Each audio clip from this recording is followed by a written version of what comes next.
bosgarren puntua erretiratuta dagoenez, edo beste baterako utzita dagoenez, ez laugarrena, gai zerrendako bosgarren puntua. Mozioa, Oskar Matute García de Jalón, EH Bildu taldeko legebiltzarkideak aurkeztua. Azpiegitura erraldoien arloan ingurumen eta lurralde politikako sailburuak duen jokabidea ezagutze aldera eztabaida eta behin betiko ebazpena. Matute jauna, zurea da hitza aurkeztu eta aldezteko.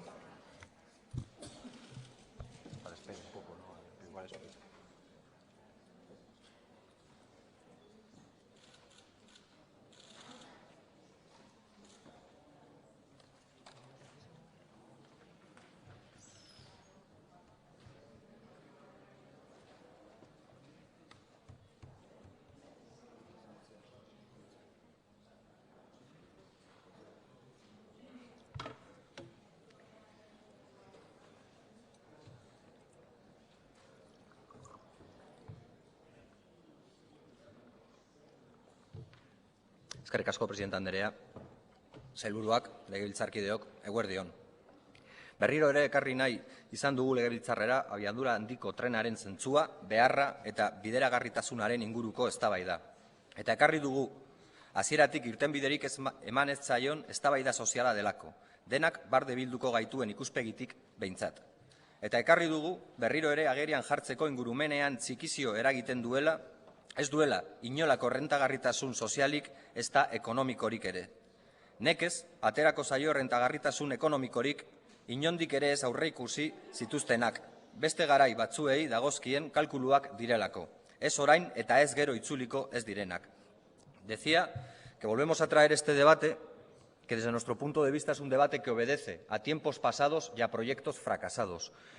Es un debate que en cualquier caso aún estamos a tiempo de pararlo. Y estamos a tiempo de pararlo no por el interés o para dar respuesta a la demanda de un colectivo político o de un sector social, sino porque si no lo hacemos, la carga pesará sobre el conjunto de la ciudadanía de este país durante mucho tiempo, como trataré de explicar en este momento. Desde nuestro punto de vista, y creemos que los datos que han salido esta semana avalan más esa tesis que la contraria, nos encontramos ante un tren fantasma que se encuentra aparcado en un proyecto en vía muerta.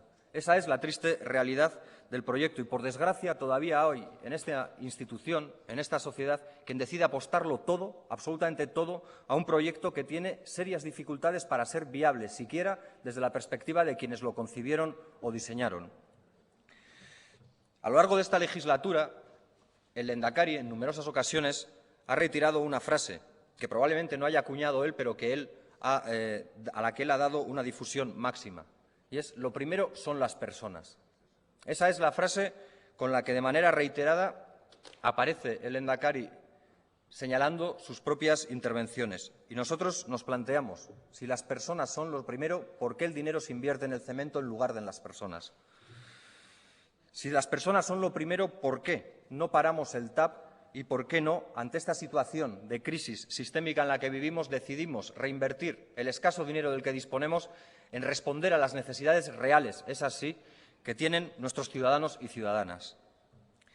Porque nos encontramos ante una crisis, desde nuestro punto de vista civilizatoria, que tiene que ver con un carácter materialista y capitalista de la misma, que en cualquier caso, y en esta parte que voy a decir ahora podríamos estar de acuerdo, se ha mantenido desbordando los límites sostenibles del planeta.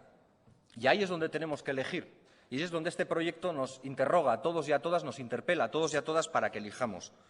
O mantenemos un modelo ecológico insostenible, como el actual, que desborda, como digo, los límites físicos del planeta, y parece que en eso podremos estar de acuerdo, y además lo hacemos pasando de una burbuja a otra, por lo tanto retrasando la salida de esta hipotética crisis, porque pasaríamos de la burbuja inmobiliaria a la burbuja energética, porque parece que se olvida la dimensión de costo y la dimensión de gasto que va a traer acarreado el tren de alta velocidad en lo que tiene que ver con la energía, con el consumo de energía, y sus vinculaciones también con grandes empresas como Iberdrola, que están haciendo los trazados de alta tensión precisamente para que esa energía necesaria pueda ser suministrada o aportada, y por tanto sigamos elevando esa burbuja, o por el contrario hacemos una transición hacia un nuevo modelo ecológico con un progreso real, inclusivo para todos y para todas. Porque nosotros también hablamos de progreso.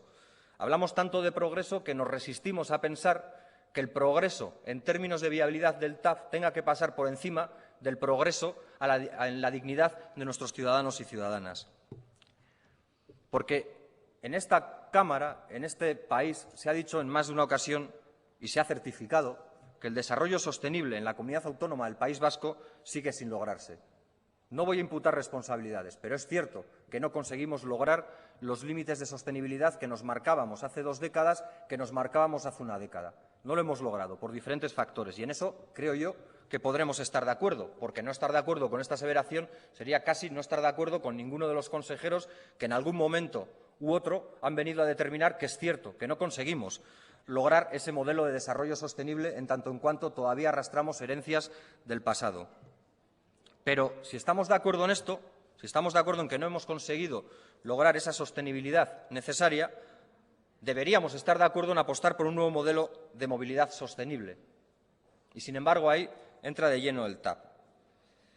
Y nos hablan de progreso.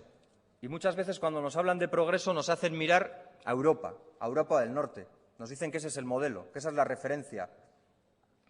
El índice de ocupación de territorio para infraestructuras en este país, o en esta parte de este país, en la Comunidad Autónoma Vasca, es del 2,56. En la Unión Europea, en su conjunto, del 1,2. ¿Tenemos que progresar más, dedicando más terreno a las infraestructuras, cuando estamos ya más del doble por encima que la Unión Europea, a la que miramos como espejo y referencia? ¿Tenemos que seguir la locura alocada de ser el segundo país del mundo, si uno pensara en la clave del Estado español, por encima de Estados Unidos en vías de alta velocidad, junto o por detrás de Japón? Esa es la dinámica positiva, ese es el más progreso que necesitamos. Nosotros creemos que cuando uno está en esos ratios de ocupación tan superiores a los de la Unión Europea, solo caben 2 posibilidades que expliquen ese dato. Uno, que hay un mal uso o que se denosta directamente lo que ya existe, o por el contrario, que también en esto, una vez más, las grandes empresas han visto un exquisito y un formidable factor de negocio y de enriquecimiento a costa de todos y de todas. Porque lo que creemos es que se debe analizar el transporte, porque de eso se trata y no de otra cosa. El TAP lo han convertido en icono de la modernidad, en icono del progreso, olvidándose de que en el fondo es una respuesta a una necesidad de transporte en el caso de que hubiera dicha necesidad. Pero, como digo, habría que analizar el transporte en base a necesidades humanas reales y a los límites del territorio. Y supongo que en esa proclamación, en esa frase, en analizar el transporte en base a necesidades humanas reales y a los límites del territorio, también podremos estar de acuerdo. Ya ven que hoy me estoy abonando yo a las tesis de las bondades del acuerdo. Pero si es así, si estamos de acuerdo, a lo mejor podemos compartir propuestas. Y entre las propuestas quizás esté la de dotar a todos los proyectos de una perspectiva o de una memoria ecológica. Y si lo hacemos, veremos que eso no es sostenible, siquiera visualmente, pero mucho menos en términos medioambientales, con todos los viaductos, con todas las costuras de cemento, con toda la devastación de valles, con todo lo que ya tenemos encima de nuestro territorio, con todo lo que ya está cicatrizando en Euskal Herria. Lo he dicho en más ocasiones y lo diré ahora siquiera someramente. Es hora de que cambiemos el chip y tratemos de ver desde otra perspectiva. No se trata de economizar la ecología, sino de ecologizar la economía, de hacerla sostenible, de hacerla al servicio de las personas y no para servirse de las mismas, y tampoco de nuestro medio natural. La otra propuesta o la otra perspectiva que habría que tener en cuenta es la de la rentabilidad social. Y esa rentabilidad social no parece que exista cuando se nos venden las bondades del tren de alta velocidad a la vez que se suprimen 48 líneas de Renfe que tienen que ver con las cercanías y con las medias distancias. O cuando se reducen de las 127 existentes, cuando se reducen en un 37% las mismas. Esa apuesta por el ferrocarril, de la que tanto hacen gala, no parece que sea, desde luego, sostenible con esos datos. Y lo es menos cuando desde el Ministerio de Fomento asumen deudas de las autopistas privadas. Y esa es la realidad de los socios que este Gobierno tiene a la hora de llevar adelante el tren de alta velocidad. Pero también habría que tener en cuenta la rentabilidad económica. La rentabilidad económica, que en cualquier caso parece muy puesta en cuestión, pero que, como señalaba el presidente de Adif, diciendo lo siguiente: las redes son importantes, pero sin arruinar al contribuyente. Y nosotros en eso, tal vez solo en eso, podríamos estar hasta de acuerdo, porque todo el dinero que estamos detrayendo para el TAP y no entraré ahora en la pelea, quizás en la réplica, sobre el cuánto, pero en cualquier caso dinero hay en los presupuestos, incluso en los fallidos, incluso no solo a través de encomienda de gestión, sino a través, por ejemplo, de los 28 millones directos o de los 560.000 euros para plataformas logísticas vinculadas al desarrollo de Adif y al desarrollo del propio tren de alta velocidad, existe y se podría destinar a otras partidas, como ya están proponiendo en Nafarroa, por ejemplo, frente al también desmesurado e inútil proyecto que están planteando para unir a Nafarroa con el tren de alta velocidad. Y todo esto también habría que hacerlo desde otra perspectiva o propuesta, la del acuerdo social inclusivo. Porque si el acuerdo social es bueno, si atender a la ciudadanía es bueno para planificar nuestros municipios, para planificar nuestros sistemas de recogida selectiva de residuos o de lo que fuera, digo yo que también podríamos estar de acuerdo en que es bueno escucharles para otra serie de cuestiones. Por ejemplo, a los vecinos de Aramayona cuando se manifiestan en contra del tren de alta velocidad. Pero es que yo creo y temo que ninguna de las perspectivas que he citado se da con el tren de alta velocidad.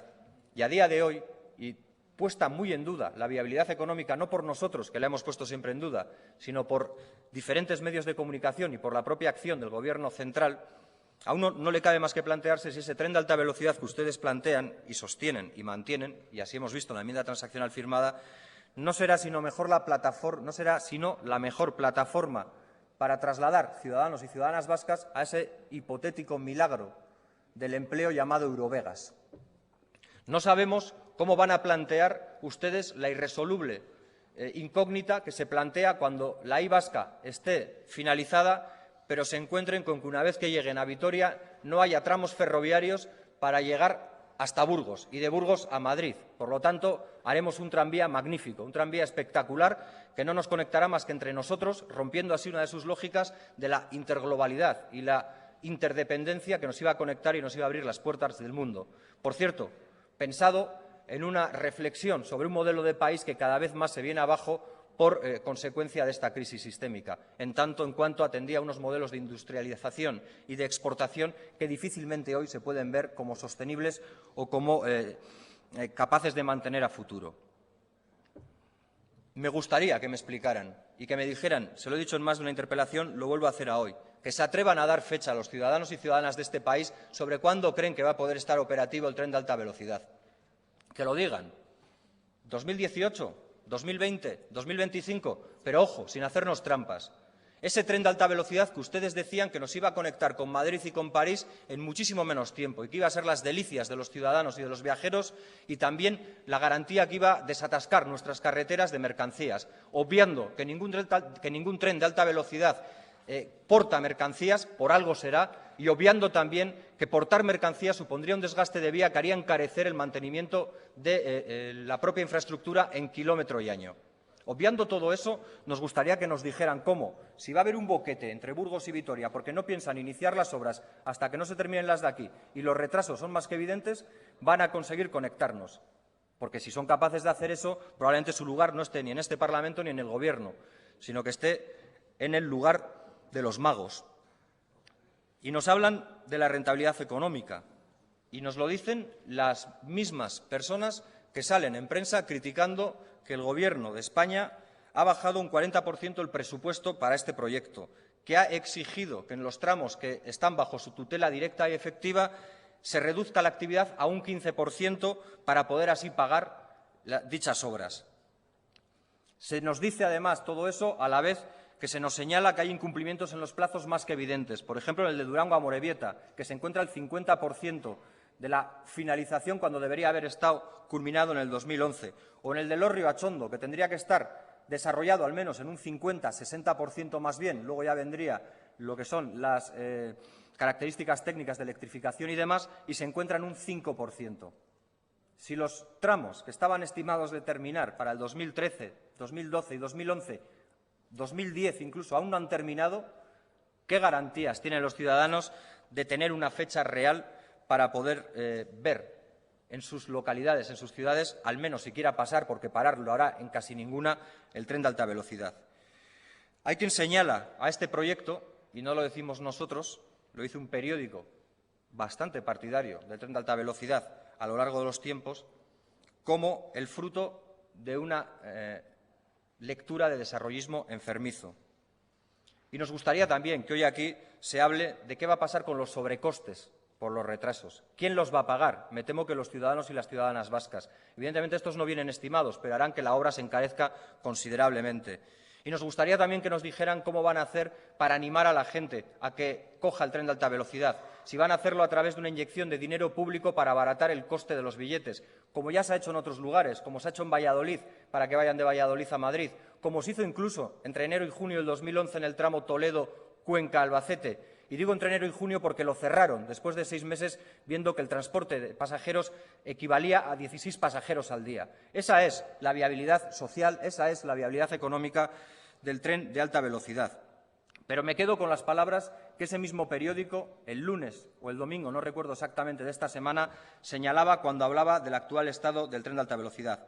Decía que era desolador, que el panorama era desolador, que era absolutamente pesimista y que causaba estupor. Y aún así, hoy presentan una enmienda en la que parece que nada pasara y lo único que entendemos con cierta lógica es que se agarren a un clavo ardiendo. Y nos parece legítimo. Hagan ustedes lo que quieran.